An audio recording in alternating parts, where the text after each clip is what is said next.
Kanina mga alas 8. Tapos mamayang hapon guys, balik kami dun sa ano. Ay, balik kami dun. Punta kami sa gym. Kasi maraming damo doon, maraming grass doon sa ano sa gym. Pagod. Alas 8, alas 9, mga 2 hours. Kasi ano na ba ngayon, time check ngayon, 9:37. So 2 hours kami guys nag ano ng damo. So ano to guys, sa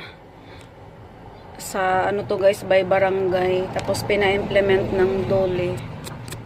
So ayun lang guys ang ating life update.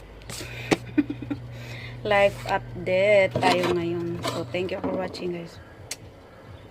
Ang dumi, tingnan nyo guys, ang dumi, di ba? Ang dumi, ayun, ang dumi.